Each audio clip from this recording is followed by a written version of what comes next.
এখনো বন্ধ হয়নি অত্যাধিক বোঝাই করা বোল্ডার ভর্তি ট্রাকের পারাপার। প্রায় প্রতিদিনই কালচিনির রাজ্য সড়ক দিয়ে পারাপার হচ্ছে অত্যাধিক বোঝাই করা বোল্ডার ভর্তি গাড়ি। ফের এমনই অভিযোগ উঠেছে, আর এবারে নিয়ে সরব হয়েছেন কালচিনি বিধায়ক বিশাল লামা। তার অভিযোগ, দিন প্রতিদিনই অত্যাধিক বোঝাই করা বোল্ডার ভর্তি ট্রাকের সংখ্যা বাড়ছে, যে কোনো সময় দুর্ঘটনাও ঘটতে পারে। তবে প্রশাসন কোনো ব্যবস্থা নিচ্ছে না। বিধায়ক আরও অভিযোগ করেন, প্রশাসনের মদতেই এরূপ অবৈধ কাজ হচ্ছে, আর প্রশাসন নির্বাক দর্শকের ভূমিকা পালন করছে। এ বিষয়ে উল্লেখ্য, এর আগেও একাধিক কালচিনি ব্লকের একাধিক নদী থেকে অবৈধভাবে বোল্ডার ও বালি তোলার অভিযোগ উঠেছে।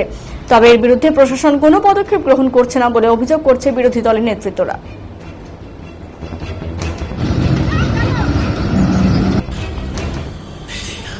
দেখেন, আমরা এই বিষয় নিয়ে আগেও বিধানসভায় অনেকবার কথা তুলেছি যে আমাদের ডুয়ার্সের যে সম্পদগুলো যেভাবে অবৈধভাবে যে পাচার হচ্ছে সেটা তো সবাই জানে। আজকে যে বালু পাথর যে আপনি এখন বলতেছেন সেটা নতুন ব্যাপার না। এই প্রশাসন এই কাজ ছড়া, এই পাচার ছাড়া আর এই যে দুর্নীতি ছাড়া এই সরকার কি করতে পারে?